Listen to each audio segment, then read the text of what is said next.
A late April afternoon in a quiet suburban neighborhood.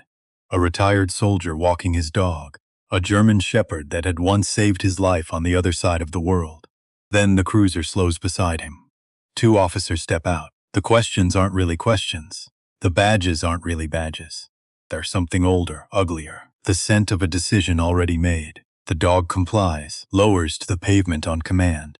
The shot fires anyway. And in that single second, as the warmth drains between his fingers, as his hands shake against fur that will never rise again, Marcus Cole hears his father's voice from 11 years ago.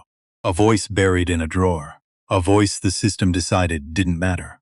Except one of the officers standing over him, the one holding the smoking weapons partner, was standing on another sidewalk 11 years ago too, watching another Cole man fall, and doing nothing for 4 minutes, 17 seconds. Hobble, 2019. 2 in the morning, no moon, no wind, nothing moving in the dark except two of them, Marcus Cole and Rex. Not a man and his dog, not a handler and his animal, something closer than that. Something that had been built over 4 years of shared danger into a kind of fluency. The way two people who have worked together long enough stop needing words, because the words have been replaced by something faster, something cellular. They moved through the alley in single file. Marcus slightly behind Rex's left shoulder, the way they always moved. Huck setting the pace, Marcus trusting it, the whole column of 8 men behind them trusting both. Rex stopped, not slowed, not hesitated. Stopped, 4 paws dropping into the dirt like the earth had made a fist around him and said, "Here, right here, don't take another step." Marcus raised fist, the column went still. He didn't need to explain it. Every man behind him had worked with Rex long enough to know that when Rex stopped like that, you stopped. Full stop. No questions, no delay. 3 seconds of silence so complete he could hear his own pulse. Then the tech specialist moved up, crouched low, pressed his device against the ground 6 inches ahead of where Rex had planted. Looked up, held up 4 fingers.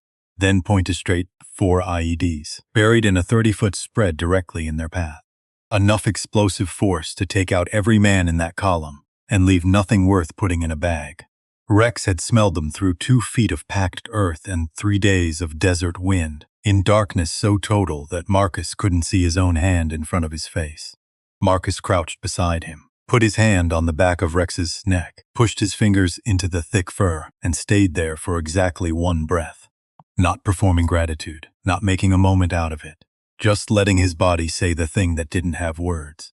Rex turned his head, found Marcus's face in the dark the way we always found it. Those amber eyes, darker than dark, somehow visible anyway. "Good boy," Marcus said quietly. "We're even now." Rex held his gaze for another second, then turned back to the alley ahead. Still working, still watching, always watching. Granite, gray. 1 diagonal crack across the lower left corner where a lawnmower had glanced off it years ago. Nobody had fixed it. The grass grew in neat around the edges because Marcus paid a service to keep it that way. The only maintenance he'd organized since coming home. James Cole, 1958-2013. That was all. No epitaph, no scripture, no decorative carving. Just his name and his years cut clean into the stone the way James Cole had lived, without excess, without performance, without asking the world to make more of him than he was. Marcus stood in front of it with his hands in his jacket pockets. Rex sat at his left side, completely still, ears tracking the middle distance, with the methodical patience of a dog, who understood that some moments required watching, without knowing what you were watching for. The morning was doing what April mornings do in Ohio. Cool enough that your jacket earned its keep. Warm enough that by the time the sun cleared the tree line, it had become slightly too much. The light came sideways through the oaks and made everything look suspended, underwater, like the whole world was holding something in. A cardinal called twice from somewhere in the upper branches, then went quiet. Marcus didn't move. He'd been standing here for 12 minutes. He knew without checking, because he tracked time the way some people tracked breathing, automatically, without deciding to. The habit of 14 years in environments where the wrong 12 minutes could mean something final. He hadn't said anything yet. James Cole had been a man who distrusted ceremony, who believed that showing up was the thing. Not the words you said when you got there, not the flowers you brought, not the performance of feeling, just the showing up, just the being present in the place where the person was, So Marcus showed up every few weeks and stood here and let his father's name be the only thing in the world for a little while. Rex pressed his shoulder gently against Marcus's left leg, not asking for anything, not going anywhere, just making contact the way he always did when he sensed that Marcus had gone somewhere inside himself that was harder to navigate than the outside world. Marcus exhaled slowly, looked down at Rex, then back the crack in the granite. Yeah, he said quietly. I know. 38 years old, 14 years Delta Force, 3 months retired. Those facts sounded like a sequence. They weren't. They were more like 3 separate truths that had agreed to coexist in the same body, without fully resolving with each other. The retirement had been medical in the technical sense. A knee that had absorbed 14 years of hard landings, rough terrain, full kit, and the accumulated insults of doing extraordinary physical things in environments that were hard on ordinary bodies. The orthotist had been careful, professional, not unkind. She'd shown him the imaging and walked him through what it meant, and used the word sustainable several times in ways that were clearly meant to soften the word no. Marcus had listened, asked 2 questions, signed the paperwork. Not because he was ready, because his body had decided for him, and Marcus Cole had spent enough time in situations where outcomes were determined by facts, rather than preferences that he'd learned not to argue with facts. I came back to his father's house, 2-story, nondescript siding, mailed painted peeling in 3 places on the garage door. The left porch railing loose enough that you could feel it give under your hand if you gripped it too firmly. A gutter over the kitchen window that sagged in the middle, with the resignation of something that had been neglected slightly, too long. Marcus noticed all of it the day he moved in. He hadn't fixed any of it yet, not because he lacked the ability. He was a man who could disassemble and reassemble a weapon in under 40 seconds in total darkness, who had navigated foreign terrain by starlight with no map and no margin for error, who had kept himself and others alive in circumstances that required a level of practical competence most people would find difficult to imagine. I could absolutely fix a gutter. He just needed a minute. Time to learn how to be in a place without first running a threat assessment on it. Time to stop cataloging exits in restaurants and scanning rooftops out of habit and waking up in the 3 seconds before full consciousness, wondering where he was and what the operational status was. Time to let a kitchen be just a kitchen. Rex helped. That was the only way Marcus knew how to say it. Not that Rex made it easier, exactly. Just that Rex gave the days a structure they wouldn't have had otherwise. The morning walk, the evening walk, the meals at regular intervals because Rex needed them, and Marcus needed to be needed. The specific sound of another living thing existing in the house alongside you. The soft percussion of paws on hardwood floors, the particular sigh Rex made when he settled at the foot of the bed, the way he appeared at Marcus's side every time Marcus stood in the kitchen for more than 30 seconds, hopeful and patient and completely confident that Marcus would eventually produce something worth the wait. It wasn't healing. Marcus wasn't sure he believed in the particular kind of healing that self-help books promised, but it was something. It was the ordinary kept ordinary by small daily obligation, which was more than he'd had in 14 years of extraordinary. The house had belonged to James Cole for 30 years, and before him, technically, though James Cole had bought it and considered it entirely his own, to a family named Pittman who had moved to Arizona in 1989. James Cole had been a practical man, sensible with money, uninterested in status. He'd bought the house because it was solid and the school district was decent and the backyard was big enough to throw a ball around in. Back when Marcus and Simone were small enough that throwing a ball around in a backyard was sufficient entertainment for an entire Saturday. I'd meant to fix the porch railing. Had mentioned it several times over the years. Always in the way a man who intends to get to something and believes he will have time. He hadn't had time. Marcus thought about that sometimes, not with the specific weight of tragedy. He'd been carrying the weight of his father's death for 11 years and had learned to distinguish between the grief and the thoughts that orbited the grief. Just with the ordinary recognition that time was a thing people assumed they had and then discovered they didn't. He thought about it, and then he went and made coffee. Because that's what you do. You make coffee. You take the dog out. You fix the gutter eventually, when you're ready. And you try to be the kind of person your father would recognize. The kind who keeps going even when keeping going is the hardest thing. Rex had been born at a breeding facility in Virginia in 2018. German Shepherd, black and gold. 85 pounds at full growth, with ears that stood upright like radio towers, and a nose that had been tested, documented, and confirmed as one of the most accurate explosive detection instruments his handlers had ever worked with. I'd been matched with Marcus in early 2020, after Marcus's previous partner, a Belgian Malinois named Keller, was retired due to a degenerative hip condition that progressed faster than anyone expected. Marcus had liked Keller, respected him deeply. Their working relationship had been excellent and functional and clean, in the way of two professionals who trusted each other's competence without requiring anything beyond that. Rex was immediately, unmistakably different. Rex had opinions about the order in which things should happen in the morning, about which members of the unit deserved his attention, and which ones he tolerated with polite indifference, about the precise distribution of space on any surface he shared with Marcus, which tended to disadvantage Marcus significantly. He was, in the fullest sense, a personality. And that personality, without announcement, without conscription, walked into the part of Marcus that had been sealed off since October 2013 and simply sat down there. Did not try to fix anything, did not make a project of anything, just occupied the space the way warmth occupies a cold room when someone finally gets a fire going. The second deployment together was Iraq, 2022. They were 3 days from end of rotation, a structure that was supposed to be cleared, documented, double cleared, turned out not to be. Something shifted in the building while they were inside.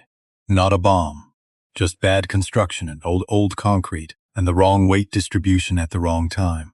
A section of the second floor came down in a way that nobody had anticipated, and that gave nobody enough time to do anything except react. Marcus went down under a slab that caught him across the lower back and right leg. Pinned, not critically, not bleeding out, not losing feeling, just immovably stuck in a corner of a collapsing structure with particulate in the air so thick that the flashlight on his vest illuminated nothing but white. He called out. Got one response from across the rubble, then nothing. The radio was damaged. He couldn't assess how damaged. Then Rex. Rex had been outside the structure when it went clear. Designated safe position, trained protocol was to hold position and await handler instruction or extraction team arrival. Rex did not hold position. Marcus heard him before he saw him. The specific sound of a dog navigating debris, the particular intelligence of the movement. Not frantic, not panicked, just purposeful in the way that Rex did everything. Following whatever signal he followed when he was tracking Marcus specifically. The signal that apparently went through concrete and dust, without losing clarity. Rex found him, and then Rex laid down. Right there, in the rubble, in the dark and the bad air, Rex lowered himself to the ground beside Marcus and put his chin on Marcus's arm and breathed. Steady, even, slow. Like he was demonstrating something, like he was saying, this is the pace. Match it. We're going to be here for a while, and we're going to be okay, and the way we're going to be okay is by breathing at this pace. 2 hours and 43 minutes. That's how long it took the extraction team to reach them. Marcus had tracked it. Not by looking at anything, just by counting. Old habit.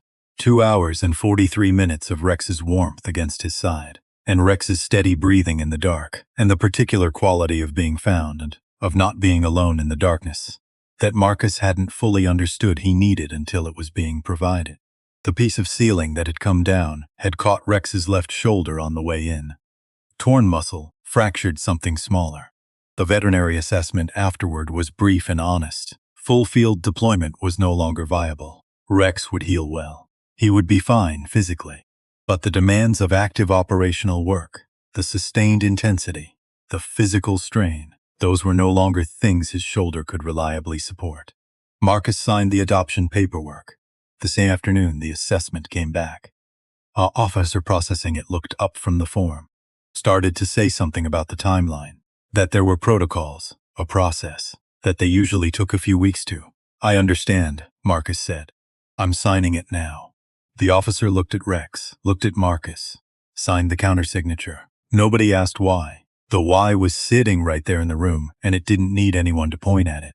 There's a walk Marcus takes. Not every day, most days. When the weather holds and Rex is restless, and the walls of the house start to feel like they have opinions. He goes out the back gate and turns left onto Maywood Drive and takes the long route. Miles. Maybe a little more, depending on how Rex is feeling about the park cut through. The neighborhood is quiet in the particular way of American suburbs at 3 in the afternoon. Kids not home yet. Most adults still at work. The occasional retired person visible through a front window or on a porch. Lawns either perfectly kept or slightly neglected, rarely in between. Mailboxes in a variety of colors suggesting a homeowner association policy that was aspirational rather than enforced. Marcus liked it. He liked the rhythm. He liked the absence of threat assessment, or rather the presence of threat assessment that kept returning the same result. Nothing here. Nothing here. Nothing here. Like a diagnostic that ran automatically and kept coming back clean, and gradually, over the course of 3 months, began to feel like permission to relax. I liked the way Rex moved through it. Unhurried, systematic, pausing at specific points that mattered to Rex for reasons Marcus had stopped trying to understand and started simply respecting as Rex's business. The oak tree at the corner of Crestline and 9th, something about that oak tree. Rex checked it every single day. Stood in front of it for exactly as long as he needed to stand in front of it. Then moved on. Marcus had started thinking of it as Rex's morning briefing. Whatever information that oak tree held, Rex considered it operationally relevant. April 9th was a Tuesday. Warm enough for shirt sleeves. The kind of afternoon that feels like a promise, like the weather is committing to something, like the season is finally making good on weeks of ambivalence. The light was that particular late April gold, the kind that hits things at the right angle and makes everything look like it was designed by someone who cared about composition. Rex was in a good mood. Marcus could tell by the way he carried his tail. Not high, Rex didn't do performative happiness, but slightly elevated. Interested. Engaged with the afternoon. Marcus felt something close to good himself. Not good exactly. Not the uncomplicated good of a man with nothing to carry. But something in the vicinity of it. Something that qualified as enough. He was on the back stretch of the loop, coming north up Crestline, when he noticed the car. Not because of anything dramatic. Because he noticed everything. 14 years had made that non-negotiable. The way his attention moved over his environment constantly. Processing, filing, flagging things that were slightly wrong. The cruiser was rolling too slowly. Not stopped, not parked, rolling. At a pace that matched walking speed exactly. The pace of a vehicle that had identified a destination and was taking its time approaching it. Marcus didn't change his stride. Didn't look directly at the vehicle. Let his peripheral vision work. Black and white, standard issue, 2 occupants. Driver leaning slightly forward. Ux's ear rotated back. One ear, the right one. A degree of rotation so small that nobody watching would have noticed it. Marcus noticed it. He stopped walking. Turned toward the vehicle with the deliberate, unhurried calm of a man who has nothing to hide and knows it, and intends to make that knowledge visible in every muscle of his body. The window was already down. The driver, mid to late 40s, wide through the shoulders, with the kind of face that had settled into authority the way furniture settles into old carpet, as a matter of time and weight, leaned an elbow on the frame. Easy. Too easy. The practiced ease of a man who had learned that performing relaxation projected control. Derek Voss. Marcus didn't know that name yet. He knew the face only in the way you know a type. Had seen that particular arrangement of features and posture in other contexts, in other environments, wearing different uniforms and carrying different titles. The man who expected the world to organize itself around him. The man who had been given just enough power that the expectation had calcified into certainty. His partner had already gotten out. Shane Pruitt, younger, harder around the edges, moving with an energy that read as chronically understimulated, like a man who needed incidents and had learned that his job provided them if he managed the environment correctly, had positioned himself behind Marcus and to the left. 8 feet back, not blocking, not quite crowding, just there, in the position. Afternoon, Voss said, friendly. The kind of friendly that's a hand extended palm up before you know whether it's offering something or asking for it. Afternoon, officer. Marcus kept his voice level, even. The voice of a man who has decided how this is going to go and has enough experience with how things go to make that decision stick. Something I can help you with? Just doing a check. New faces in the neighborhood. Voss tilted his head. Don't think I've seen you around here before. I travel a lot. Just got back a few weeks ago. That right, not a question. Work? Security consulting. Private sector, high-risk environments, mostly international. From behind and to the left, Pruitt made a sound. Not quite a scoff. The sound a man makes when he's decided the answer he just heard is unconvincing and wants you to know. He's decided that without actually saying so. Off Rex's right ear rotated another degree. Marcus said nothing. You live in this neighborhood? Voss asked. I do. The house at 4417 Maywood. I inherited it from my father. He gave the address before Voss could ask for it. Clear, specific, volunteered. The behavior of a man with nothing to conceal. Huh. Voss absorbed this with the expression of someone encountering a fact they'd been hoping not to encounter. Mind if I see some ID? Marcus reached into his jacket, slowly, with the particular care of a man who understood that how you moved your hands in this context was information. I produced his wallet, license, current address, matching exactly what he'd said. Voss took it. And here is the thing that Marcus would think about later. HUD return to and examine and understand. Voss looked at the license for less than 2 seconds, standard, routine. And then, in the fraction of that time between looking and looking away, something happened behind his eyes. Small, gone almost before it formed, like a word recognized before it's fully processed. Coal. The name landed on Voss's face and left a shadow. Not guilt exactly. Not recognition of Marcus specifically. Something older than that. Something that lived in a file that was supposed to be closed. Marcus caught it. Caught it and did not react to it and filed it in the part of his mind that ran underneath everything else. The part that kept building the picture from whatever pieces the environment offered, whether or not he was consciously directing it. Voss handed the license back, dismissively. Returned it the way you return something that disappointed you. Mind if we ask a few more questions?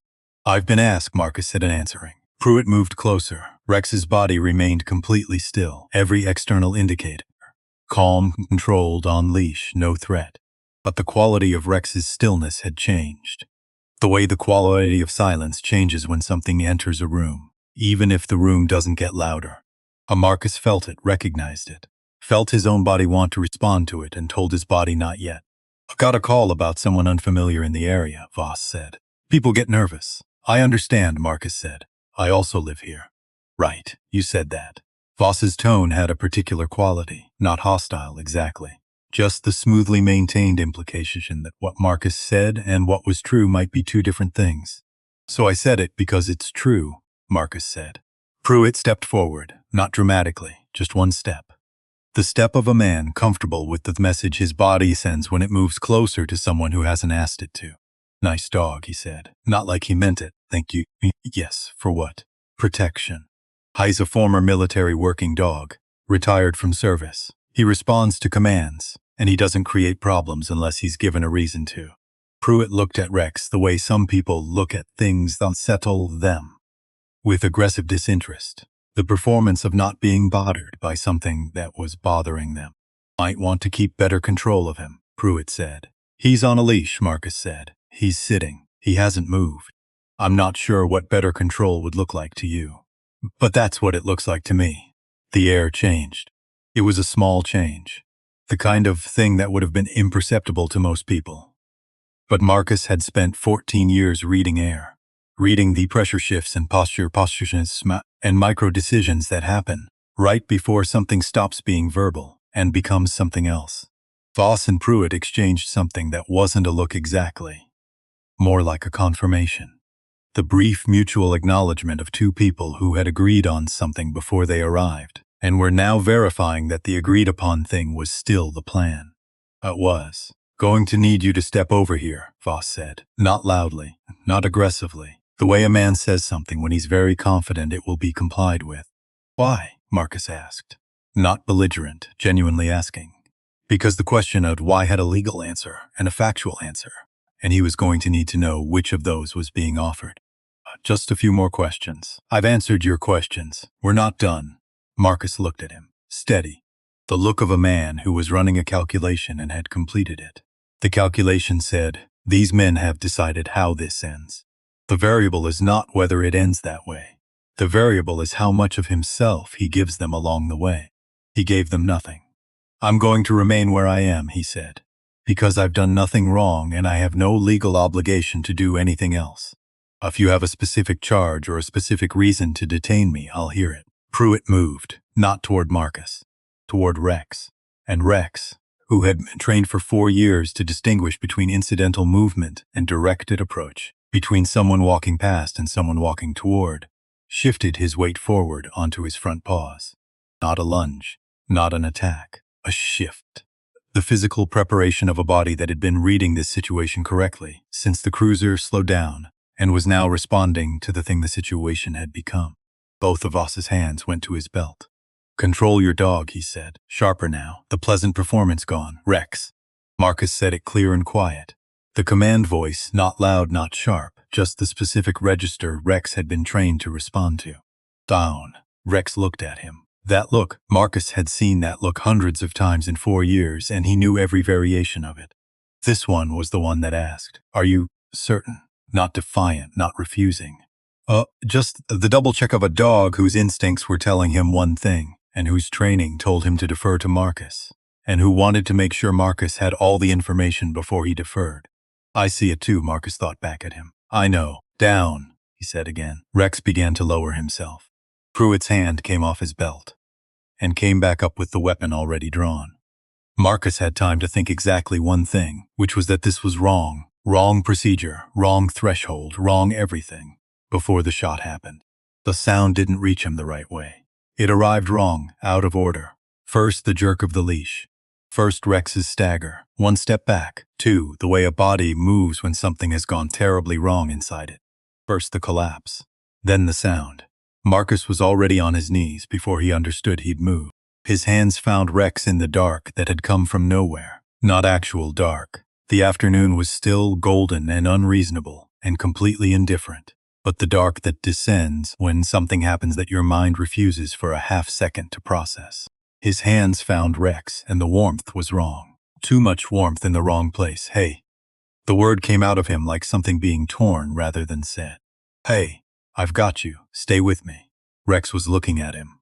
Still looking. Still finding a face with those amber eyes. Finding it the way he always found it, through dark, through dust, through 2 feet of packed earth, and 3 days of wind if that's what it took. Still here. Still with him. Rex's breathing was shallow and getting shallower, and Marcus's hands were pressing the thing they were prefacing, and somewhere above him, Voss was saying something that wasn't getting through, because the only thing that was getting through was this. Father's voice. 1993, autumn, the back step of this same house. James Cole sitting beside his 7-year-old son after a day that had gone wrong in the small but pointed way that days go wrong for 7-year-olds. The world will try to make you small, son. That's just what it does. Every single day it's going to try. What do you do when it wins, Dad? A pause.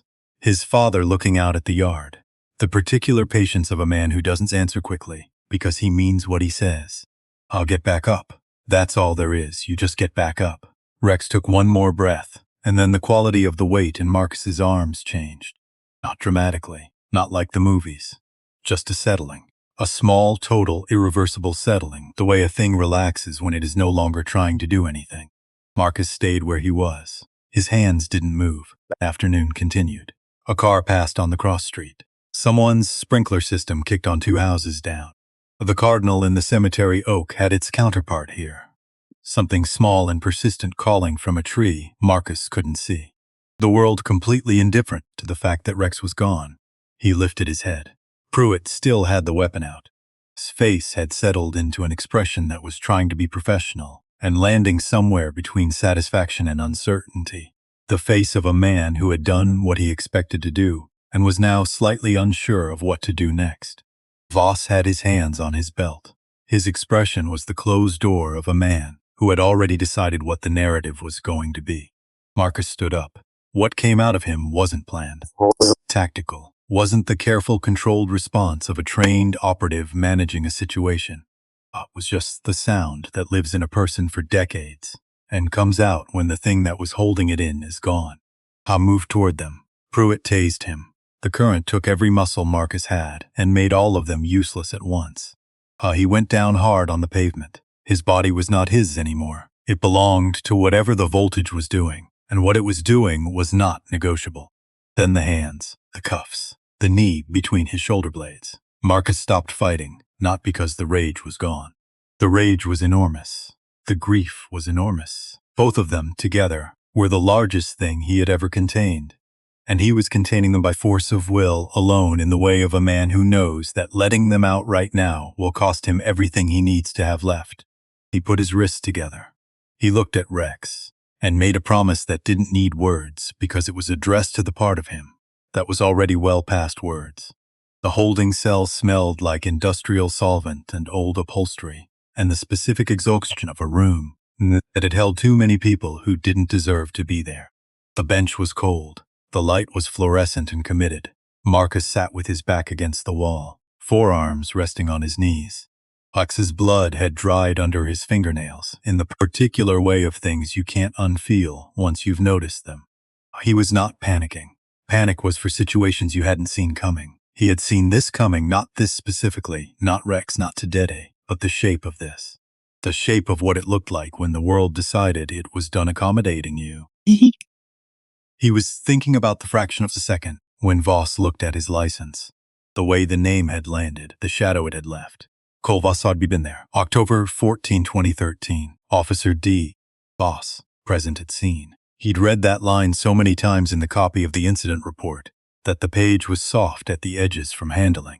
I'd seen it as a fact before, a name on a list. An officer among several. Now he was seeing it differently. The door opened, heels. Fast and purposeful, in the specific way of someone who had been moving at that speed since the moment their phone rang and had not once considered slowing down. Simone Cole walked in like weather coming through a window somebody had accidentally left open. 34 years old, natural hair pulled back with the efficiency of a woman who dressed for outcomes, not impressions.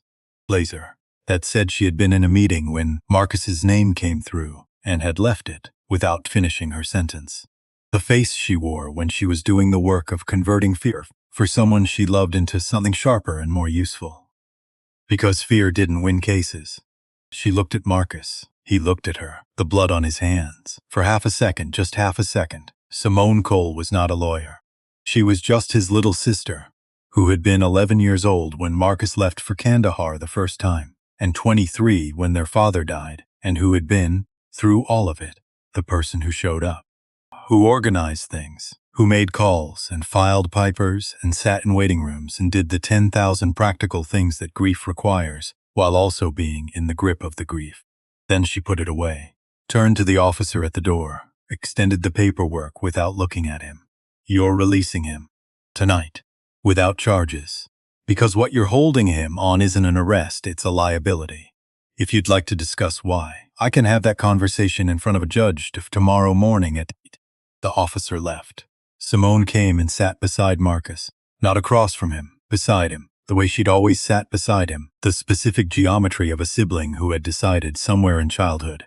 That beside was the correct position. She looked at his hands. He watched her look at them. Marcus, she said finally. I know, you need to let me, I know, Simone. She looked at him for a long time, reading him the way she'd been reading him their entire lives, knowing that he was always more than what he showed in that. The gap between what he showed and what was there was usually the most important part. She saw what was in the gap. She recognized it. I'm not going to say don't, she said quietly. Good. I'm saying be smart. I know how to be smart. Be smarter than you think you need to be. He met her eyes, held them. Okay, smoothed her blazer, walked to the door and turned back once with a look that meant, I see you. I'm here. Don't make me identify you somewhere worse than this. Then she left to handle the paperwork, and Marcus sat in the cold light of the holding cell, looking at his father's dried blood on his hands. No, Rex's blood. Rex's blood on his hands, and his father's name on a page in a drawer, and the same name on a list of officers, and the same shadow on a man's face when he read a license, and let the full shape of it come together. He did not yet know what he was going to do. He knew it was going to be exact. He knew it was going to take everything he had. And he knew that when it was over, it was going to be over completely, in a way that could not be undone or buried or signed into a drawer, by the hand of a man who had decided that some lives had less value than his comfort. He sat with that knowledge. Let it settle. Let it become, from the enormous burning thing it currently was, something cold and functional. The transformation took about 20 minutes. By the time Simone came back with the release papers, Marcus Cole was ready. 7 days. That was how long the internal investigation took. 7 days to review the incident report. 7 days to examine whatever body cam footage existed, which turned out to be limited because Pruitt's camera had malfunctioned, and Voss's had been angled at the ground for the portion of the encounter that mattered most. 7 days to talk to whatever witnesses they talked to, and write whatever they wrote, and file it in whatever system it was going to live in. 7 days. Marcus spent them working. Not the kind of working that looks like working from the outside. From the outside, someone watching him through the kitchen window would have seen a man sitting at his father's table with a laptop and a legal pad and a coffee that went cold faster than he drank it. They would have seen him writing things down, crossing things out, opening browser windows, making occasional notes in a handwriting so small it was almost shorthand. They would not have seen what was actually happening, which was the same thing that happened when Marcus sat in a briefing room before a complex operation. The slow, methodical construction of a complete picture from incomplete pieces. The patient work of a man who understood that what you didn't know was just as important as what you did, and that the shape of the gap told you as much as the information filling it. He started with what he had, Derek Voss. He ran the name through everything accessible to us, a civilian, with the right technical background and the right contacts. Public records, court documents, department press releases going back 12 years. 3 different databases that were technically private but practically available to anyone who knew how to ask. What emerged was not a portrait of a corrupt officer. It was something more dangerous than that. It was the portrait of a man who had learned, very early in his career, that the distance between what he was allowed to do and what he could get away with was larger than anyone officially admitted, and who had spent 15 years systematically exploring that distance. 17 misconduct complaints, every single one dismissed, not resolved. Dismissed. The language of each dismissal was different on the surface and identical underneath. Insufficient evidence, unable to substantiate inconsistent witness accounts. Officer acted within departmental guidelines. The specific bureaucratic vocabulary of a system declining to look at itself. Shane Pruitt, younger, less sophisticated in his corruption, which made him more dangerous in some ways and more visible in others. 8 complaints in 6 years. Same pattern of dismissal. 2 of those complaints had made it further than the others, had reached a review stage, had been assigned a case number, had seemed for a brief period like they might become something, before quietly disappearing. The dates of those disappearances corresponded, in both cases, to a memo from the office of the precinct captain, authorizing a procedural review of the complaints process. A memo that resulted in a restructured process, a process that made it substantially harder for complaints to advance. The precinct captain who had signed that memo, Warren Doyle. Marcus sat with that name for a long time. Then he started pulling on the thread. Warren Doyle, 54, 26 years in the department. Career that looked, on the departmental record, like steady competent service, rising through appropriate channels at appropriate intervals. Detective in year 7, a lieutenant in year 14, captain in year 20. The kind of career that doesn't make news because it's not designed to make news. It's designed to accumulate. What Doyle had accumulated: authority over the complaints review process, authority over personnel decisions, authority over which incidents got flagged for external review and which ones got handled internally. Authority, in practical terms, of a man who understood how the machinery worked and had positioned himself at the points where it could be redirected without leaving marks. Marcus found his signature on the closure documents for 14 of Voss's 17 complaints. Found it on the 2 Pruitt complaints that had disappeared after the procedural review. Found it on 3 other incident files. Different officers, different victims, that had resolved with department settlements paid out of a general fund in amounts small enough to avoid public attention. 14 signatures. The bureaucratic fingerprints of a man who had decided long ago that his role in this system was to make sure the system protected the people it was supposed to protect from scrutiny. And then Marcus pulled the thread further. October 14, 2013. He already knew that Voss had been present. He had known that since the night Rex died, since the kitchen table and the manila envelope, and the list of officers that ended with that name. But knowing Voss had been there, and understanding what Voss's presence meant were two different things, and Marcus had spent 11 years knowing without understanding, because there had been nothing to do with the understanding. Now he dug. The incident report for his father's death had been filed by two officers. Voss, then a 4-year veteran, and a woman named Carlissa Sims who transferred to a different district in 2015, and whose name appeared nowhere in Doyle's compliance, which suggested she had either been uninvolved in what Doyle was managing or had been smart enough to stay far from it. 3 other names appeared in the supplementary documentation. Witnesses who had been interviewed. Their statements were brief and oddly uniform in their vagueness. All 3 described hearing something, turning to look, and seeing officers at the scene. None of them described what had happened in the 4 minutes before an M1 4 minutes and 17 seconds. Simone had gotten that figure in 2015 through a source she'd never fully explained. Marcus had carried it for 9 years as a number, as an abstraction of time. Now he was trying to understand it as a decision. Because 4 minutes and 17 seconds was not an oversight. A person could fumble with a radio for 30 seconds, could assess a situation for 60, could, under extreme stress and confusion, lose track of 90. But 4 minutes and 17 seconds was something else. 4 minutes and 17 seconds was a man watching something happen and choosing, deliberately and repeatedly over the course of more than 4 minutes, to let it continue. Marcus was still at the table when the phone rang. Simone he knew before he answered. They closed it, she said. No preamble. She knew him well enough to know he didn't need softening. Justified force, she said.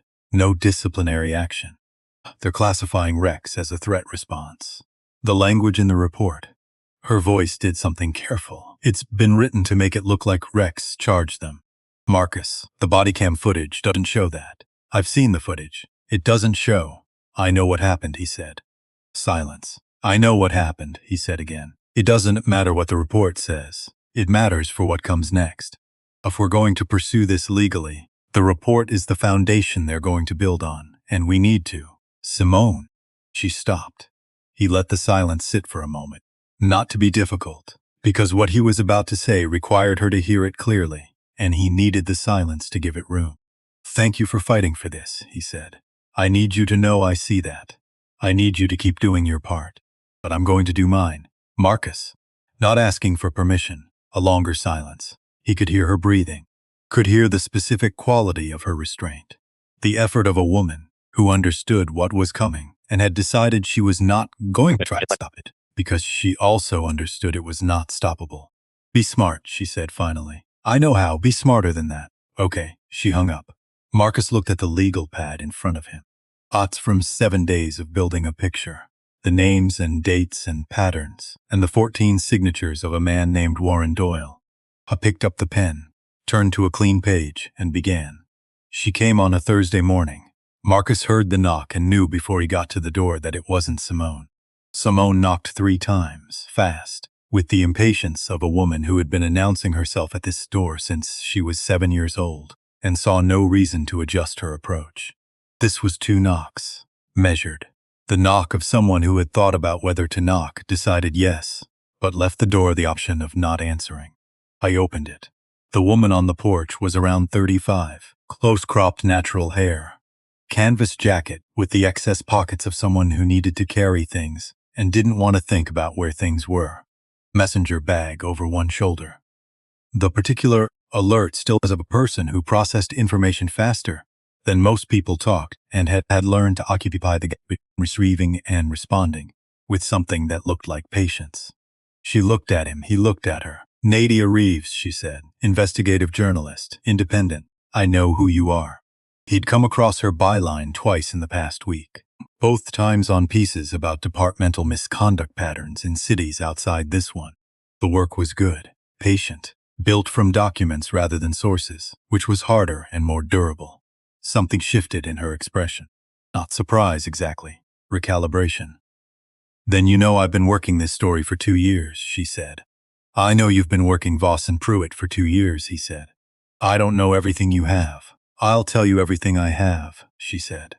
Because what I have is almost enough. And what I'm missing, I think you have it. Marcus leaned against the doorframe, not inviting her in, not closing the door. The position of a man reserving judgment. What are you missing? Context for Warren Doyle. She said it straight, without building to it. I have 2 years of documented pattern.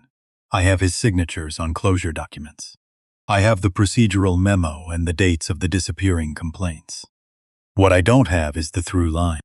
The reason a captain with 26 years of service decided at some point in his career to make himself the specific person who protected these 2 specific officers. She paused. I think that through line runs through your father. The air on the porch changed. Marcus looked at her. She didn't look away. I have footage, she said. Security camera, October 2013. The block where your father died. She reached into her bag, produced a small USB drive, set it on the porch railing between them. I haven't published it. I won't publish it without your knowledge. But I want you to see it, and I want you to understand what it shows, because what it shows changes the nature of this story, from an officer misconduct case into something that the department is not going to be able to manage, with a procedural memo and 14 signatures. Marcus looked at the drive, looked at her. Why come to me? He said. If you have what you're saying you have, you can publish it independently. Because publication isn't enough, she said. I've published things that should have changed outcomes and didn't. The footage shows presence. It shows a man in uniform at a scene. What it doesn't show, what a jury needs in order to return the verdict this deserves, is someone willing to stand up in a courtroom and provide the context that makes presence into accountability. She held his gaze. I'm not asking you to do anything you haven't already decided to do. I'm asking you to let me help you do it in a way that sticks. She stepped back from the porch. I'm not going anywhere, she said. Think about it. She turned. Marcus picked up the USB drive. Ms. Reeves. She stopped. How long have you had the footage? She turned back. 14 months. Why now? A pause. The honest kind. Because you're the first person connected to this case who I believe can actually use it. She said it without apology. Everyone else I approached either couldn't protect themselves legally or had already been ground down enough that they couldn't sustain what comes after. You're different, she left. Marcus stood on the porch with the USB drive in his hand for a moment, went inside, put the drive in the drawer under the legal pad. Not yet. He wasn't ready to look at it yet. He understood about information, about the state you needed to be in to receive certain kinds of information without it destabilizing the thing you were building. Whatever was on that drive was going to change something in him. He needed to build the rest of the structure first. He spent the next 4 days on Voss. Not because Voss was the most important target. Marcus understood by now that Voss was the instrument and Doyle was the hand. But Voss was where Marcus needed to start, for reasons that were operational and also personal, in a way he didn't examine too closely, because examining it would have required him to make decisions about it. He watched Voss the way he had watched targets in environments where watching was the whole job. Patiently, systematically, from positions that gave him lines without giving Voss anything to see. But he learned. Voss drank at a place called Callahan's, 3 nights out of 7 on average, arriving between 9 and 9:30 and leaving between 11:30 and midnight. He drank whiskey. He got louder as the evening progressed in the specific way of a man becoming more himself rather than less. The volume of his real character increasing as the performance of his professional character decreased. He parked in the alley behind the bar because it was closer, and because 15 years of operating without consequence had made him incurious about cameras. Marcus confirmed the camera situation on day 2. Walked the alley at 3 different times, different lighting conditions, different angles. The single exterior camera on the bar's back wall was positioned to cover the emergency exit, not the parking area. The building across the alley had no exterior cameras at all. The nearest streetlight was at the far end, pointing away. The alley was effectively private. On the 5th night, Marcus was already there when Voss came through the back door. He let Voss walk 12 steps into the alley. Let him get to the point where the bar door had swung shut behind him, and the street light at the far end was ahead of him. and the darkness of the middle stretch was around him. Then Marcus stepped out of the shadow beside the dumpster. Voss didn't see him until they were 3 feet apart. What happened next was fast and precise, and designed to be exactly as painful as it needed to be, and not more.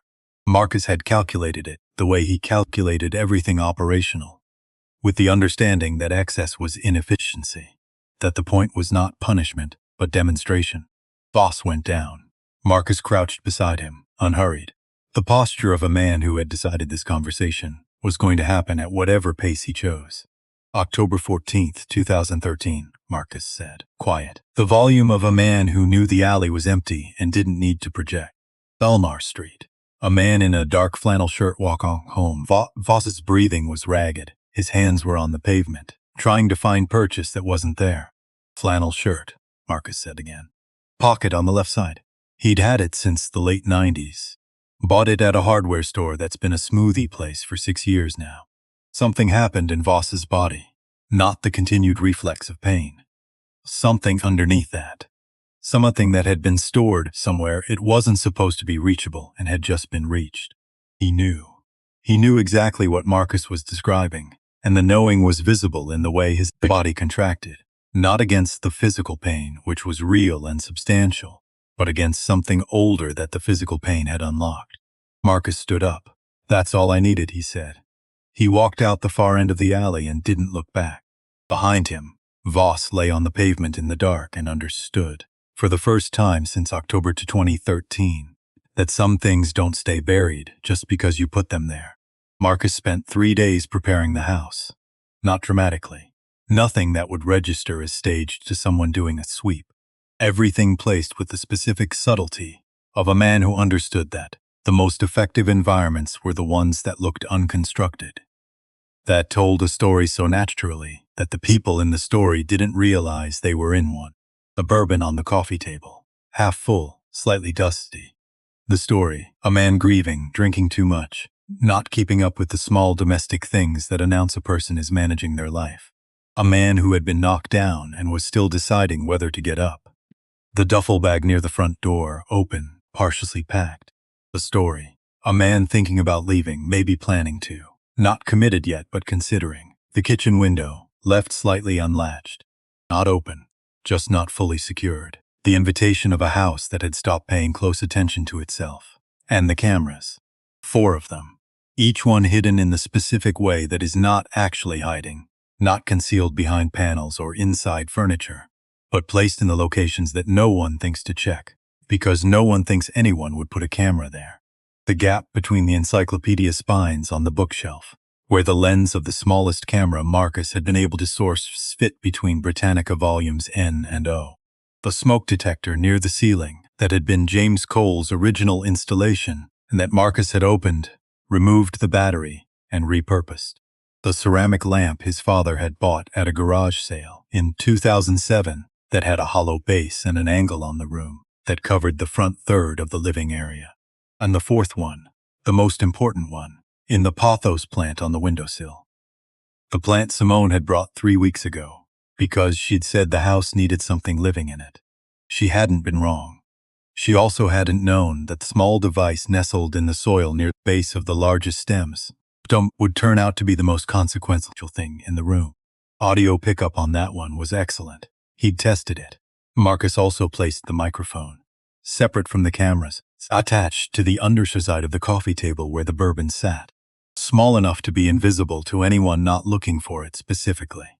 Sensitive enough to clearly capture conversation at normal volume from anywhere in the room.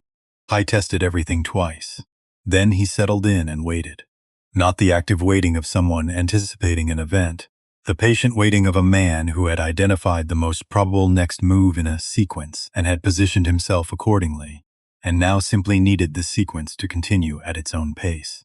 Voss and Pruitt were afraid. He'd made sure of that. Fear did predictable things to men who weren't accustomed to it. It made them reactive. It made them aggressive in the specific way of a man trying to reestablish control by demonstrating it. It made them come for the thing that had threatened them. They were going to come here. It was Thursday night when they did. 11:41 p.m. Marcus knew the time precisely because he had been tracking it. He was sitting in the living room, with a book open on his lap when he heard the kitchen window. The specific sound of a latch giving way. Then footsteps, 2 sets, moving with the practiced ease of men who had done this kind of thing before, and had never once faced a consequence for it. He let his face do the work. When they came through the living room doorway, Marcus looked up with the tired, slightly unfocused expression of a man who has had a few drinks and was not expecting company. Voss looked worse than he had in the alley. Moved differently. Not physically, the bruising was there but covered. But in the way a man carries himself when the certainty that had been holding him upright has developed a crack. There was something working behind his eyes that hadn't been there before. Something effortful. Pruitt was hardened in the way men harden when they're scared and don't want to show it. Jaw forward, shoulders up. The posture of aggression adopted as a substitute for the confidence that had been shaken. Voss, Marcus said, like a man reading a situation he wasn't sure he was reading correctly. Didn't want to knock, Voss said, moving into the room. Hands loose but positioned. Figured you might not answer. I might not have. Smart. Voss looked around the room. The bourbon, the duffel, the open, slightly untended quality of everything. Reading the story Marcus had laid out for him and finding it convincing. You've been busy. I've been home, Marcus said. That's all. That's not all. Voss took another step forward. You went to the alley. I don't know what alley you mean. Pruitt moved to Marcus's left, the same position as Crestline Avenue. The choreography so practiced it was automatic. You've been making noise, Voss said. People talk. Word gets back. I've been on my property, Marcus said. I've been going for walks. Whatever you think I've been doing. Pruitt hit him. Not a sucker punch. Marcus saw it coming in plenty of time to do any number of things that would have made the punch not land. He let it land. Absorbed it with the specific performance of a man who hadn't seen it coming. The stagger. The catching himself on the side table. The sound of impact that the audio equipment under the coffee table would pick up clearly. The bourbon bottle tipped, didn't fall. Marcus caught it, set it back. Good, the cameras had that. Voss moved in, grabbed the front of Marcus's shirt, yanked him up close enough that the audio equipment would have no difficulty. You think this is a game?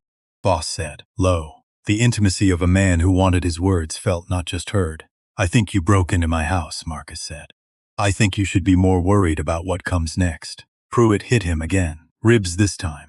Marcus let himself fold slightly, gave them the reaction they were looking for, the sharp exhale, the hand going to his side. He needed them confident. He needed them to feel like they were winning, because winning men get comfortable, and comfortable say things they don't plan to say. Voss leaned in closer, the bourbon on his breath, the specific recklessness of a man who had walked into someone's house without a warrant and put his hands on them, and was now running on the fuel of his own impunity, which was the most dangerous fuel there was because it had no regulator. You know what's funny about guys like you? Voss said, close enough that Marcus could see the texture of his confidence cracking around the edges. You think because you've done things, been places, that makes you different. That makes the rules different. Doesn't it? Marcus said. No, Voss shook him once. Doesn't matter where you've been, doesn't matter what your file says. You come back here, you walk these streets, you start causing problems. You're the same as everybody else who came before you and thought they could push back. He leaned in, and then he said it. Not shouted, not performed. Just said it. The way a man says something he's said before, something that lives in him, something he has allowed himself to believe is simply true. Just like your old man, Voss said. Didn't know when to stay down. Marcus went completely still. Not the stillness of shock. The stillness of completion. Because that sentence, spoken at that volume, at that proximity, in that room, had just been picked up by the microphone under the coffee table, and the camera in the lamp, and the camera in the smoke detector, and then the camera in the gap between the encyclopedia spines. On Voss's own voice, in Marcus's own house, where Voss had arrived without a warrant and without cause, and had assaulted a resident and was now, without knowing it, speaking into a recording that was going to be played in a courtroom in front of 12 people who would hear it and understand exactly what it meant. Voss had just connected himself to October 2013, on tape. Marcus looked at him, said nothing. Voss shoved him back against the wall, stepped back, looked at Pruitt with the expression of a man who was satisfied with how this had gone. Stay out of our way, Voss said. Last time we say it nice, they left the way they came. Kitchen window, alley gone. Marcus sit against the wall for 30 seconds. Then he walked to the bookshelf and pressed the button on the side of the encyclopedia that had nothing to do with encyclopedias. The recording stopped. He exhaled, sat down on the couch, looked at the bourbon on the table, didn't touch it. The Meridian Casino was 40 minutes from Marcus's house on a clear night. He'd chosen it for specific reasons that had nothing to do with gambling. It was large enough that being memorable there required actual effort. The floor staff saw hundreds of pieces per shift fought and retained the ones that gave them something to retain. I had good camera coverage, which was standard for a casino, which meant any footage pulled from it would be clear and time-stamped and unambiguous. And it had a bar staffed by people who were paid to remember faces, because remembering faces was part of the job. Marcus arrived at 9:17 a.m. on a Wednesday. He was unhurried, nodded at the door staff, made eye contact with the host who directed him toward the bar, mentioned, in the natural way of someone making small talk, that he'd hit some traffic on the interstate and had been looking forward to a quiet evening. The bartender's name was Francis, 50-something. The efficient warmth of someone who had been doing this long enough that being good at it had become indistinguishable from being it. Marcus ordered a club soda. When she asked if he was sure he didn't want something stronger, he smiled and said he was pacing himself. She laughed. He ordered peanuts. They talked about the drive-in. She mentioned her daughter's nursing school graduation in 6 weeks. He said that was something to be proud of, and meant it. She would remember him. He played 2 hands of blackjack at a table near the center of the floor, chatted briefly with the dealer, a young man named Carlos, who told Marcus he was saving for a car. Marcus lost both hands and said something self-deprecating about it that made Carlos laugh. Carlos would remember him. At 11 p.m. He moved back to the bar, ordered a second club soda, sat in a spot that put him in the frame of 2 different ceiling cameras simultaneously, which was a coincidence he had very carefully engineered. At 11:23, his phone buzzed. Unknown number. 1 message, 2 words, it's done. He put the phone away, ordered a third club soda.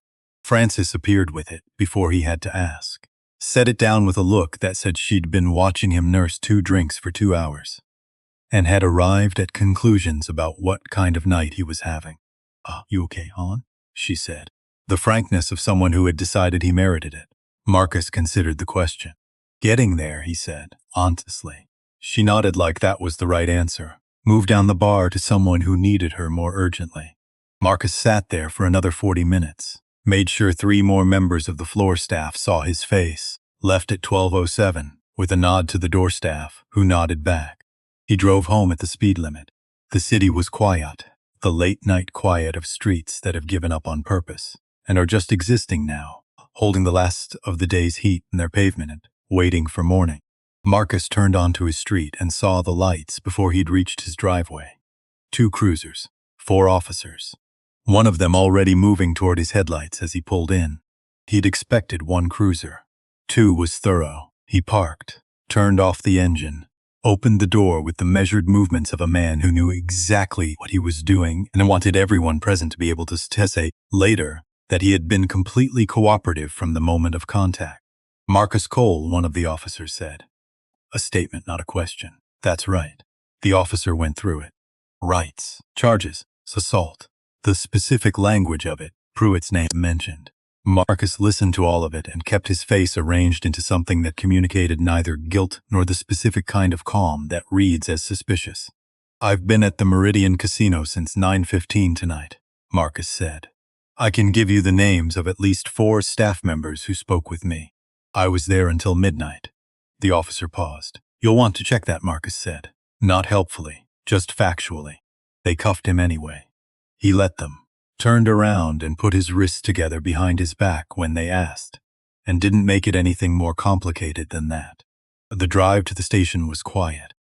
He sat in the back of the cruiser and watched the city ghosts through the window and thought about Doyle.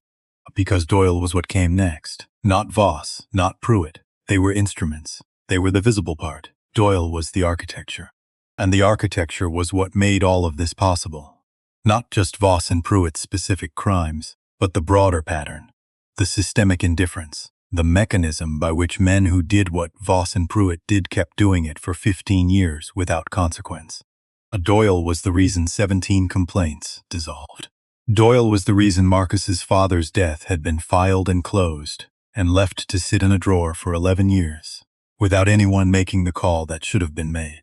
On Doyle, Marcus was now fairly certain had been there. He hadn't opened the USB drive yet, but Nadia Reeves had said, "Footage, October 2013, the block where your father died." She had said, "Context for Warren Doyle." She had said it changes the nature of this story. Marcus had spent enough time building pictures from fragments to know what that meant. He was saving it. When the time came, he would look at it, and what he found there would determine what came next. For now, he had other things to do, like being very publicly arrested. The station was tense in the way of a place that has received information and hasn't finished processing it. Officers at desks looked up as Marcus was walked through. Some curious, some carefully neutral. One, a woman near the back, maybe 40, whom Marcus filed away because she looked at him with something that was neither hostility nor indifference, actually held at his gaze for a full second before looking back at her screen. He was taken to an interrogation room. Small, the table scratched from years of use, the chair bolted to the floor. The overhead light designed by someone who understood that fluorescence was its own kind of pressure. He waited. 15 minutes. Then the door opened and Captain Warren Doyle walked in. Marcus had built a picture of Doyle from documents and signatures, and the shadow his decisions cast across 15 years of other people's lives. The actual man was accurate to the picture. 54. Controlled in the way of someone who had made a practice of control until it became indistinguishable from composure. The face of a man who had been the adult in every room he'd entered for so long that he'd forgotten what it felt like to be anything else. He sat down, set a folder on the table, didn't open it. "You know why you're here," Doyle said. "I know why you brought me here," Marcus said. "That's not the same thing." Doyle looked at him, the assessment of a man running calculations behind his eyes. "You were at the Meridian Casino tonight," Doyle said. "I was. For how long?" "From 9:15 until midnight. I can provide specific names, staff members who will confirm it." Doyle absorbed this without any visible reaction, which was itself a reaction. "Shane Pruitt was assaulted tonight," Doyle said. "Behind a bar on Clement Street, 11:45 p.m. "That's unfortunate," Marcus said. "It's also the second assault on one of my officers in the past 2 weeks." "I heard about the first one," Marcus said. "I don't know anything about either of them." Doyle opened the folder, slid a photograph across the table, security camera still, time-stamped, showing Marcus at the casino bar.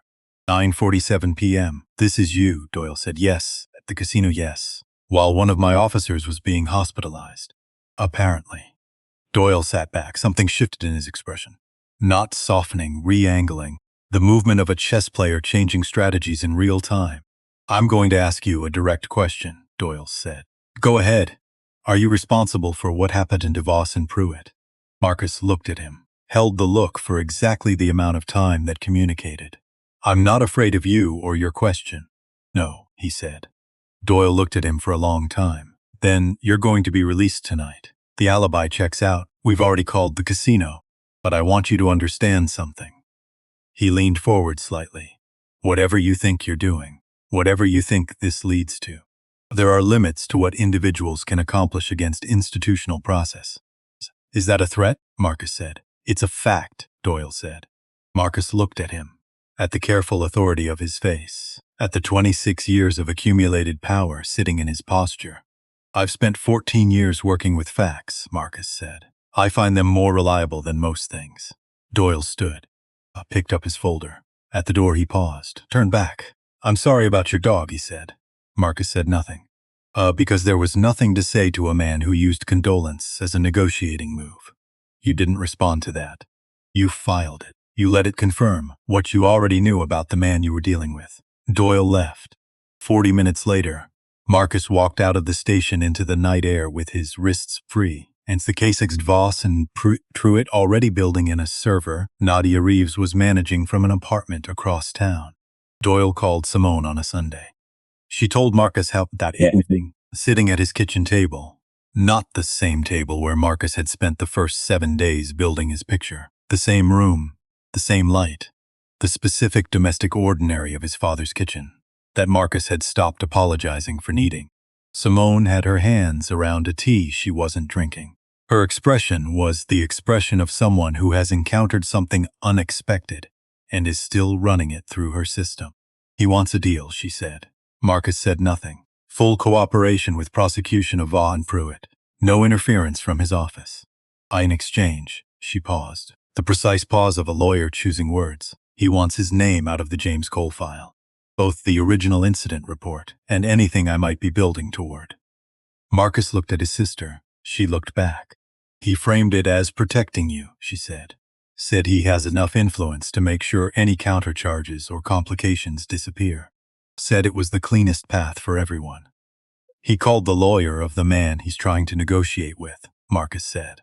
"He did, on your work line. He didn't ask if I was recording. He assumed you wouldn't be." Simone said nothing. The look on her face said everything the words didn't need to say. Marcus exhaled. "He's been doing this for 26 years, he said. Calling the right people, saying the right things, positioning himself as the adult who makes problems manageable. He's so confident in that move that he made it without checking whether it was safe." "Which tells you something," Simone said. "Tells me he's scared," Marcus said. "Scared people make the moves that have worked before without asking whether this situation is different." But looked at the table. "Send me the recording." She slid her phone across. He listened to it once, all the way through. His voice, smooth, reasonable, carrying the specific register of a man accustomed to being the most measured person in any room. The language of reasonableness deployed in service of something that was not reasonable. When it was done, Marcus handed the phone back. He stood up, walked to the drawer, opened it, took out the USB drive that had been sitting there since Nadia Reeves left it on his porch railing. He carried it to the laptop on the table, sat down, looked at it for a moment, then plugged it in. The folder was labeled simply, Oct 2013. Inside, 2 video files, a separate subfolder containing what turned out to be 43 pages of documentation. Nadia's 2 years of analysis, laid out with the specific thoroughness of someone who had understood that what she had was only as useful as the argument she built around it. He opened the first video file. The quality was what you expected from 2013 exterior security cameras. Grayscale, slightly granular. The toss timestamp burned into the lower right corner in the digital font of a system that prioritized function over aesthetics. The angle came from above and to the right of the intersection, positioned on the exterior wall of what had been a dry cleaning establishment. He could see the corner of Delmar and 5th. He could see a man walking, dark shirt. The flannel would have been visible in color. Marcus knew it was dark blue because he had a photograph of his father from that same month wearing that same shirt, standing in this same kitchen, smiling at whoever was behind the camera. Simone, probably. Simone had always been the one who thought to take photographs. He watched his father walk along the sidewalk, watched the patrol car pull up, watched the exchange. Brief, he'd always known it had been brief. And then the sequence that the incident report described as an altercation, and that the 3 witness statements described vaguely, and that no one had ever described clearly, because clarity was not in anyone's institutional interest. Then the second video file, different angle, lower, a camera from the building on the opposite corner, angled to cover the building's entrances and inadvertently capturing a wider swath of the intersection. On this clip, you could see the aftermath. You could see James Cole on the ground, and you could see a man in uniform, standing at the far edge of the frame, near the patrol car, not crouching, not moving toward the man on the ground, not reaching for his radio, just standing. The posture of a man watching something and having already decided what he was watching and what the appropriate response to it was. The timestamp ran. Marcus counted. 1 minute. The man in uniform had not moved. 2 minutes. 3. 4 minutes and 11 seconds into the clip, when the time visible on the timestamp was 4 minutes and 17 seconds, James Cole had gone down. The man in uniform finally reached for his radio.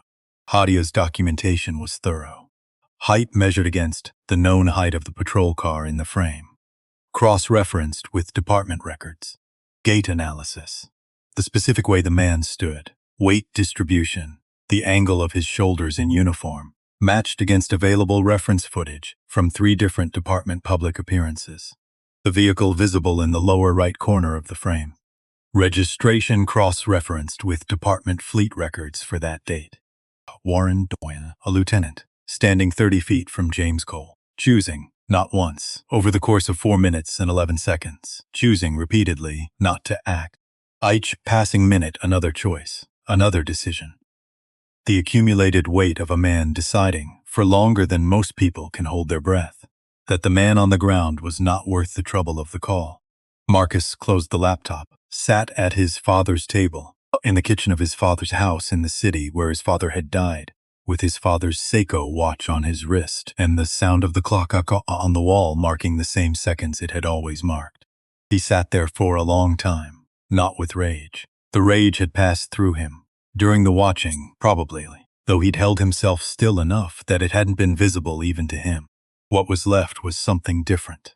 Cleaner. The specific clarity of a man who has finally seen the complete picture and understands every piece of it and knows exactly what to do.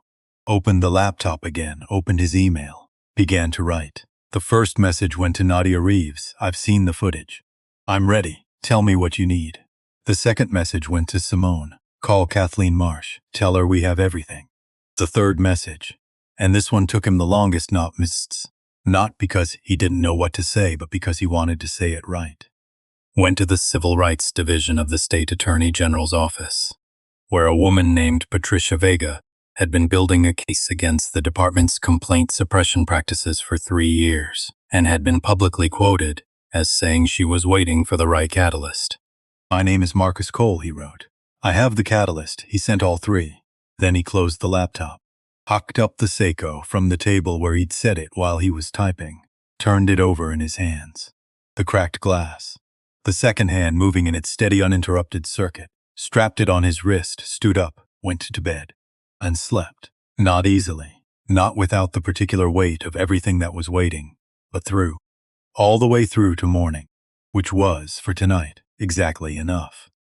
The courtroom smelled like wood polish and recycled air, and the particular tension of a room where people had been waiting a long time for something that mattered.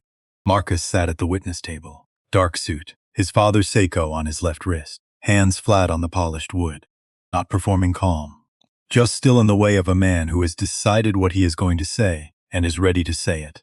Voss and Pruitt sat at the defense table, in suits that fit their bodies but no longer fit what they were. Something had gone out of both of them. Not collapsed, just reduced. The specific reduction of men who had operated for 15 years under the assumption that certain consequences didn't apply to them, and were now sitting in a room where that assumption was being formally corrected. Voss stared at the table. Pruitt looked at Marcus. Steady, until Pruitt looked away. Kathleen Marsh. Prosecution gray hair cut close, the kind of competence that doesn't announce itself. Walked to the center of the room. The state calls Marcus Cole. He testified in the voice he used for operational debriefs. Clear, sequential, without editorializing. I let the facts carry the weight because the facts were heavy enough, Rex. The walk. The cruiser slowing alongside him at a pace that wasn't routine. The questions that were never really questions. And then Rex, lowering himself to the ground in response to Marcus's command, complying, and Pruitt firing anyway. He was following a direct instruction, Marcus said. He was in the process of obeying when Officer Pruitt fired. The room was very quiet. Then Marsh turned to the screen beside the jury box. Exhibit 14. The footage from Marcus's living room cameras. No narration. No music. Just Voss and Pruitt moving through the space with the ease of men who had done this kind of thing before. And then Voss's face close to the lens. His voice picked up clean by the microphone under the coffee table. Just like your old man. Didn't know when to stay down. The room went cold. Marcus watched the jury. Watched 12 people arrive at the same understanding simultaneously. Watches Voss' lawyer. The urgency of a man trying to find the one piece of debris that might float. The defense attorney tried 3 angles on cross. Suggested Marcus's military background had colored his perception. Implied Rex's movement had been ambiguous. Framed Marcus's composure as rehearsed. You're a trained operative, Fitch said. Doesn't that make your read of situation particular? It looks accurate, Marcus said. I was trained to assess threat correctly. What I assessed on April 9th was two officers escalating a situation they had manufactured. The footage confirms it. Fitch sat down. The second day, Simone played the recording of Doyle's phone call. She did it without theater. Pressed the button, and Doyle's voice filled the courtroom. Smooth, reasonable, the voice of a man accustomed to being the adult in difficult rooms, deployed now in service of his own protection. I think we can resolve this in a way that works for everyone. Voss and Pruitt acted outside acceptable parameters. What I need in return is for my name to stay out of the coal file. I have enough influence to make the rest of this clean. Marcus didn't look at the jury during the playback. He looked at Warren Doyle. Doyle was in the gallery, third row. Dark jacket. The posture of a man who had come to observe and was now discovering he was the subject. The recording played. Marcus watched the 10 seconds it took Doyle to understand what he was hearing. Watched the composure hold for 8 of those seconds and then, in the 9th, developed the fracture of a man realizing that the move he'd made in confidence was the move that finished him. Doyle looked at Marcus. Marcus held his gaze, not with triumph, with the specific quality of a man who has waited a long time for a specific moment and has now arrived at it. 3 seconds. Then Marcus looked away, because Doyle didn't deserve more than 3 seconds. Voss found Marcus on a Wednesday morning outside a coffee shop on Mercer Street. Not on the courthouse steps, just a sidewalk. 2 people on the same block, except nothing about it was ordinary. Marcus saw him coming from half a block away, stopped when Voss reached him, let the moment be what it was. Voss looked diminished in a way that had nothing to do with anything physical. The suit was the same quality, the shoulders the same width. But the thing that had made him take up more space than he deserved, the certainty that the world arranged itself around men like him, that was gone. You could have just reported it, Voss said. The performance was gone from his voice. What was underneath was something close to honest. Gone to the press, filed with the AG. Why all of this? Marcus looked at him. Because I did that, he said. 11 years ago, when my father died, Simone filed. We reported. We used the system. A pause. And your name went into a drawer with Warren Doyle's signature on the closure document and stayed there. Voss said nothing. I didn't change the approach because I stopped believing in the system, Marcus said. I changed it because I understood what the system needed. Evidence it couldn't ignore. Evidence that didn't go through the channels Doyle had spent 26 years managing. He looked at Voss steadily. So I made sure it got there a different way. Voss exhaled. Long, the exhale of a man setting something down that he'd been carrying without admitting it. I didn't know what was going to happen, Voss said. October 2013. I didn't. You didn't act, Marcus said. For 4 minutes and 17 seconds you stood there and didn't act. That's not a plan. That's a choice. And you spent 11 years making it again every time you signed your name to something that kept it buried. He picked up his coffee. See you in court, he said, and walked away. The sentencing hearing came 2 weeks after the verdict. A guilty on all counts for Voss and Pruitt. The jury had taken 11 hours. Simone had called at 4:17 in the afternoon. All of it, Marcus. 3 words.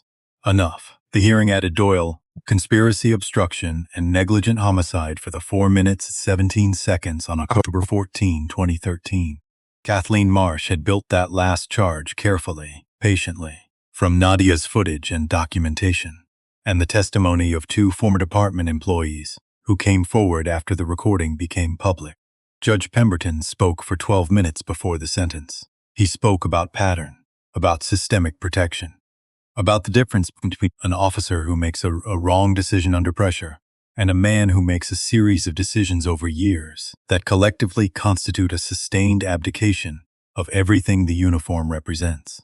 I spoke about James Cole, said the name clearly, into the record, into the room, said it the way it deserved to be said, as the name of a man, not a case number, not an incident file. A man who had worked and walked home after late shifts through a neighborhood that was his, and had the right to expect to be treated accordingly. Marcus sat in the front row. Simone put his hand over his. Derek Voss, Shane Pruitt. 25 years. Federal prison. Oh, parole. The room made a sound, not a cheer. The sound of people who had been holding something for a long time and were now carefully letting it go. Warren Doyle. 20 years. Simone pressed her hand harder over his. He turned his palm over, held hers. After a while she said quietly, "Dad would have liked this." "He would have said it took too long," Marcus said. Simone made a sound that was laughing and not laughing at the same time. "He would have said exactly that." Late April afternoon, the sideways light, the oaks throwing long shadows across the path. Marcus walked alone. He stopped at his father's stone first, James Cole, 1958-2013. The crack in the lower left corner. The grass neat around the base. "Doyle got 20 years, Marcus said. Voss and Pruitt got 25. Your name is in the record now, the right way. Not as an incident, as a man." The wind moved through the oaks. "I know you'd say 3 men going to prison doesn't fix the larger thing. You'd be right." He looked at the stone. "But it's a start, and I'm going to keep going. Not because it's finished. Because you taught me that keeping going is the whole job." He stood there a little longer, then walked to Rex. X, 2018-2024. Loyal to the end. Marcus sat down on the grass seat, not standing over it. Beside it, the way you sit with someone you know well enough that formality would be an insult. "Hey boy." The afternoon continued around him, unhurried, indifferent in the way of afternoons. "They're in," he said. "All 3. You'd have wanted to know that." He looked at the stone. "I keep reaching for you in the morning. That half second before I'm fully awake when the house still feels like it has you in it. And then it doesn't." A pause. "I don't think that goes away. I'm not sure I want it to. The reaching means you were real." He reached into his jacket pocket. The photograph, Rex is in the backyard, 2 years ago. Ears up, mouth open in the specific happiness of a dog who is exactly where he wants to be. Marcus pressed it against the base of the stone. Stood up. His phone rang, unknown number. "Mr. Cole, this is Director Harmon's office. The Office of Personnel Standards, Department of Defense. We're building a reform program. Standards for conduct in civilian law enforcement partnerships. Oversight protocols, training benchmarks. Your name was submitted as a potential consultant by someone who asked to remain anonymous, but said you would understand why." Marcus looked at Rex's stone, at the photograph pressed against the base. Nadia Reeves, he was certain. The 2 years of documentation. The patient architecture of everything she'd built. She had understood from the beginning that what Marcus had was not just a personal story, but a lever. Something that could move things larger than one case, larger than 3 convictions. She'd been right. "Who do I call to get started?" he said. He drove home the long way, past the corner of Delmer and 5th. The dry cleaning establishment was a cell phone repair shop now. The streetlight had a new fixture. The sidewalk had been repaved. You couldn't tell anything had happened there, from looking at it. That was the thing about sidewalks. They held what happened and then let it go. Let new feet walk on them every day, until the ordinary weight of continuing life was heavier than the single heavy thing that had happened once. Marcus looked at the corner as he drove past, kept driving. He pulled into the driveway and sat for a moment with the engine off. Garage door paint peeling in 3 places. Gutter still sagging over the kitchen window. Porch railing on the left still loose. Tomorrow he'd buy the paint. The railing this weekend. The gutter he'd find someone good for. Inside, the house was quiet. The quiet he had been learning to live inside. Not absence exactly, not anymore, but presence. What Rex had left behind, which was more than absence. The walks. The rhythm. The daily proof that showing up for small things was how you showed up for everything. Hung his jacket on the hook by the door. Stopped, reached into the pocket, took out Rex's leash, held it for a moment. The brown leather worn smooth at the grip, shaped by 4 years of his hand closing around it every morning. Then hung it back on the hook, where it belonged. He went to the kitchen, put the coffee on, stood at the window while it brewed and watched the last light leave the sky the way it always left. Gradually, and then completely, the dark coming in with its particular quality of rest. Sat down at his father's table, and noticed, sitting there, coffee warm in his hands, clock on the wall marking the same seconds it had always marked, that he was not running from something, not running towards something, not managing the weight of what came before, or planning the next move. He was just sitting at a table as he saw the kitchen at the end of a long day. Present, here, still. His father had sat at this same table for 30 years. Had known in the practical, unheroic way of a man who worked and paid his bills and walked home after late shifts. That showing up was the whole thing. But the daily ordinary act of existing with integrity was not a small thing, not a lesser thing, was in fact the thing that everything else was built on. Marcus had spent 14 years doing extraordinary things, and he had come home to his father's ordinary, which turned out to be enough, which turned out in the end to be everything. He drank his coffee. The clock marked the seconds. The leash hung on the hook by the door. And Marcus Cole sat in the quiet of his father's kitchen and understood. In the way you understand things that have been true for a long time and are only now fully visible, that getting up was not the end of the story. It was just what you did every day. You just got back up.